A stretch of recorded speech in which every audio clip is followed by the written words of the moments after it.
마가복음 4장입니다. 마가복음 4장 35절부터 41절까지 말씀 보시겠습니다. 마가복음 4장 35절부터 41절까지의 말씀을 저와 여러분이 교독하겠습니다. 그날 저물 때 제자들에게 이르시되 우리가 저편으로 건너가자 하시니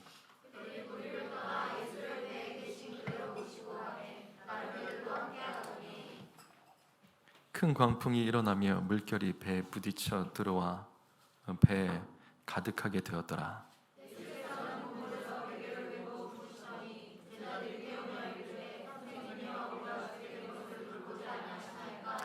예수께서 깨어 바람을 꾸짖으시며 바다더러 이르시되 잠잠하라 고요하라 하시니 바람이 그치고 아주 잔잔하여 지더라.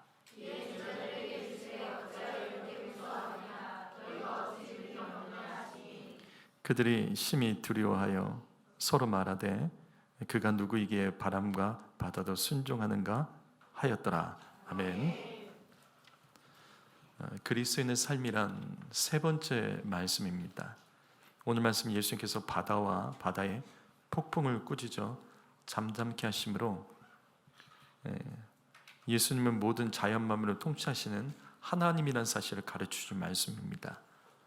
먼저 35절 말씀 보시게 되면 날이 저물 때, 이 앞에 말씀은 씨 뿌리는 자의 비유가 나옵니다. 씨 뿌리는 자의 비유와 겨자씨 비유의 말씀이 나옵니다.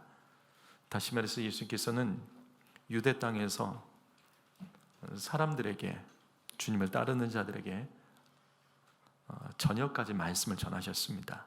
하루 종일 말씀 사역에 힘쓰시고 날이 저물 때쯤에 배를 타시고 저편으로 건너가십니다. 그 이유는 이어지는 5장 말씀을 보시면 이방 땅에 복음을 전하기 위해서 주님이 쉬지 않고 이동하셨던 겁니다. 그런데 37절 말씀 보시면 멀쩡했던 바다가 갑자기 큰 광풍, 미친 바람이 불더니 큰 파도를 일으키며 예수님께서 타신 배와 따르는 무리들의 배를 맹렬하게 공격했습니다. 여기 광풍이란 단어는 헬라어로 이 아래서부터 위로 회전하며 도는 회오리 바람이란 뜻입니다. 그래서 예수님께서 타신 이 배가 한순간에 뒤집힐 이 침몰의 위기를 처했던 겁니다. 이때 상황이 얼마나 심각했는지 제자들의 말을 들어보면 이와 같습니다. 예수님 죽겠습니다. 이러다 우리 다 죽겠습니다. 어부 출신이 많았지만 이 제자들은 이 바람을 감당할 수가 없었습니다. 성도 여러분, 지난 시간까지 말씀을 기억하십니까? 여러분, 이 광풍도 바로 그리스도인의 삶입니다. 이걸 잘 이해하셔야 돼요. 예수와 함께 있어도 인생의 폭풍을 만날 수 있습니다. 예수 잘 믿어도 인생의 미친 폭풍을 만나서 괴로워서 죽을 것 같은 고통을 당할 수 있습니다. 이 말씀 참 이상합니다. 예수님과 함께 있으면 좋은 일만 있어야 하는 것 아닐까요? 그러니까 예수 믿으면 문제가 오다가도 말알고 문제가 우리를 피해가야 되는 것이 맞지 않겠습니까? 지금 제자들이 이상한 곳에 가는 것도 아니죠. 예수님과 이들은 함께 있었고 예수님을 따라갔습니다. 예수님을 쫓아가는 삶을 살아가고 있습니다. 그런데 그 결과는 죽을 것 같은 고통과 문제를 만난 겁니다. 이게 이해가 되십니까? 지금 제자들은 예수님과 함께 이방 땅에 복음을 전하기 위해서 가는 길입니다. 아침부터 저녁까지 유대 땅에서 복음을 전하다가 저녁에는 배를 타고 이방 땅에 건너가서 복음을 전하려고 했습니다. 그런데 죽을 것 같은 고난과 두려움에 미친 폭풍을 만난 겁니다. 주님이 가장 기뻐하시는 복음 전파의 사명을 감당하기 위해서 가는 길이라면 주님께서 그 길을 열어주셔야 되는 거 맞지 않습니까? 복음 전파의 사명을 감당하기 위해서 가는 길이라면 즐겁고 형통한 일만 그의 삶에 가득하고, 이런 어려운 문제들은 피해가야 되는 것이 맞지 않냐고요. 그래서 이 말씀이 이해가 되십니까? 주님이 기뻐하시는 일 위해서 죽도록 충성하면서도 몰려오는 폭풍 때문에 이들은 괴로워하고 있습니다. 아니, 내가 주님을 위해서 목숨 바쳐 충성한다면 몰려오던 폭풍도 피해가야 되는 게 맞지 않냐고요. 그런데 하나님께서 그렇게 하지 않으셨습니다. 주님을 위해 가는 길에도 폭풍을 만나게 하셨습니다. 성도 여러분, 이 영적인 원리를 놓치지 마십시오.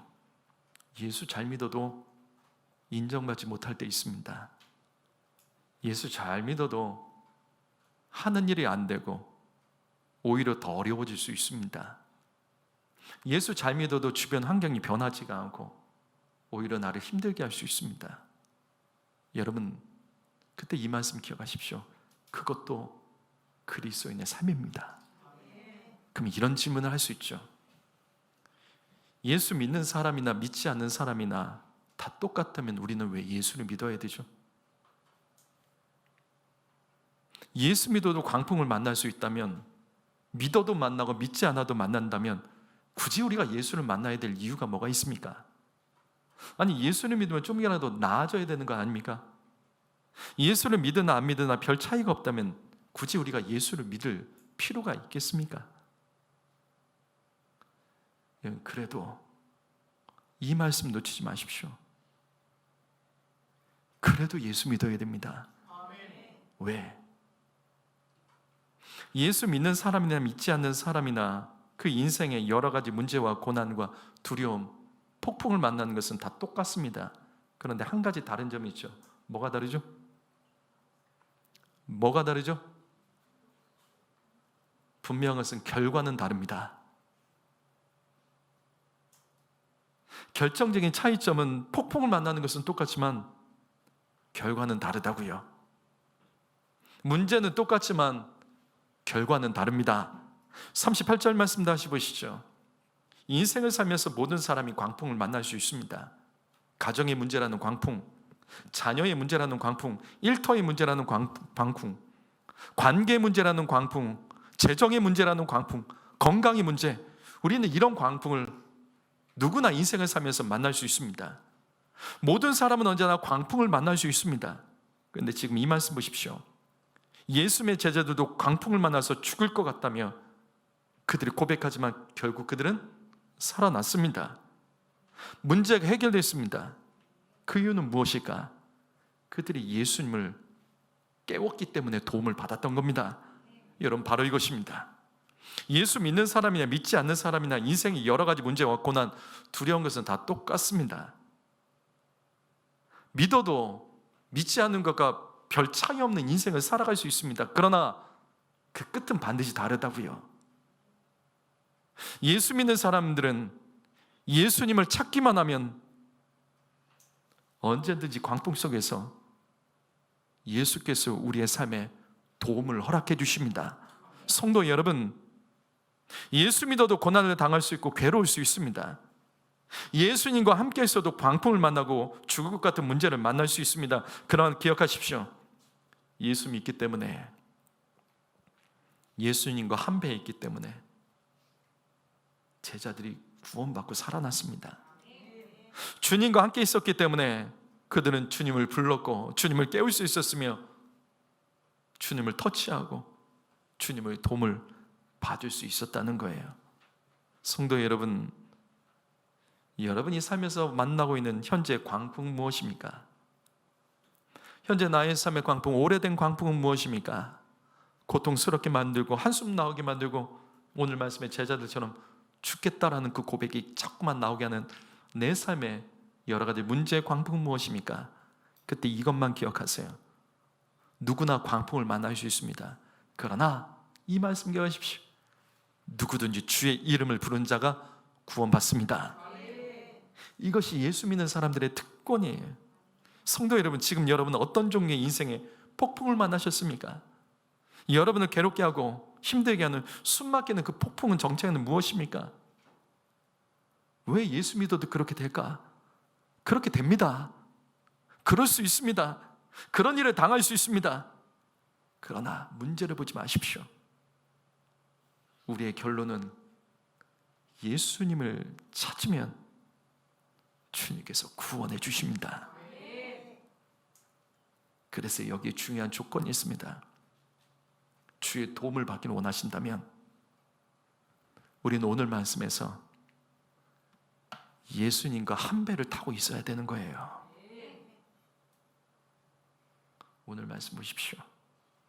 제자들이 폭풍 속에서 금방이라도 죽을 것 같았지만 그들은 아무것도 할 수 없었죠. 그래서 제자들은 예수님을 깨웠습니다. 이게 어떻게 가능할까? 예수님과 한 배에 있었기 때문에 가능한 겁니다. 손만 뻗으면 닿는 곳에 예수님께서 계셨기 때문에 그들은 폭풍 속에서도 결국 구원을 받을 수 있었던 겁니다. 살아가는 성도 여러분, 바로 이것입니다.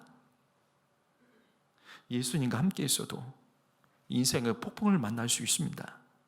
새벽기도 열심히 해도, 주께 11조를 드리고 헌신해도 인생의 고난과 갑작스러운 문제를 만날 수 있습니다.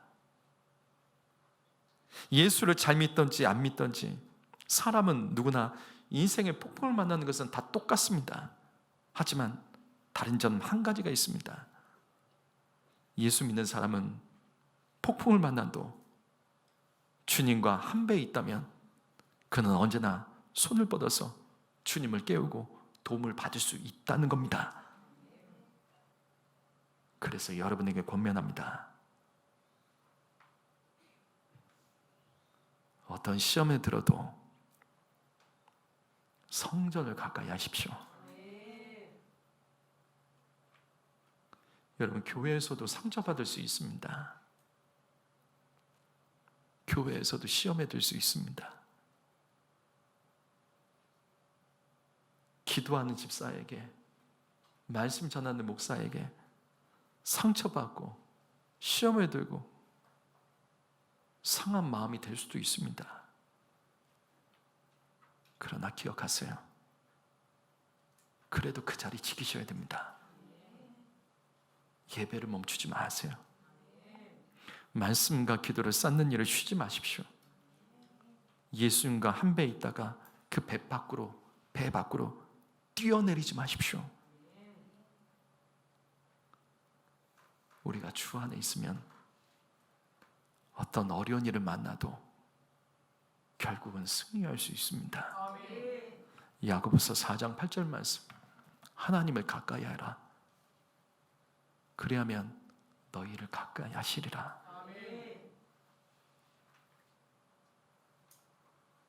하나님을 가까이 하는 게 복입니다. 주님과 멀어지니까 그 틈에 사단 마귀가 더 파고 들어오는 겁니다. 어떤 일을 만나도, 폭풍을 만나도 하나님을 가까이 하십시오. 그러면 하나님이 가까이에서 도와주십니다. 여러분, 하나님이 가까이에서 나를 돕기를 원하신다면 주님 가까이 하세요. 주님을 가까이 하는 자가 복이 있습니다. 성도 여러분, 여러분은 무엇을 가까이 하십니까? 이번 한 주간에도 여러분은 무엇을 가까이 하셨습니까? 기도를 조금 하고, 믿음으로 결단하고, 말씀을 조금 깨닫고 알아가도 시험을 당하고 고난을 만나며 어려운 일을 겪을 수 있습니다. 괜찮은 믿음인 것 같아도 한순간에 내 마음을 실족해 하는 일들이 벌어질 수 있습니다. 그래도 오늘 말씀 기억하십시오. 주님과 한 배에 있어야지 살아날 수 있습니다. 간절히 주님을 찾고 어떤 희생과 손해가 있어도 자존심이 상해도 그 자리를 떠나시면 안 돼요. 그곳에 주님이 함께 있고 믿음의 동역자들이 있다면 같이 견디셔야 돼요. 이처럼 예수님과 한 배에 탄 사람들에게는 이같이 놀라운 특권이 주어지는 겁니다. 어떤 폭풍 속에서도 주님을 부를 수 있고, 주님이 그 소리를 듣고 주님이 일어나 도울 수 있는 그 원리를 기억하며, 성도 여러분, 내가 가까이 하는 것을 점검하세요. 나는 무엇을 가까이 하나? 나는 요즘 무엇을 가까이 하며 살아가나? 주님 가까이 하는 자가 이깁니다. 기도하겠습니다.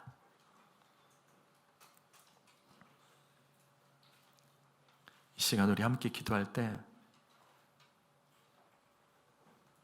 내가 주님보다 가까이 했던 것을 우리 회개합시다.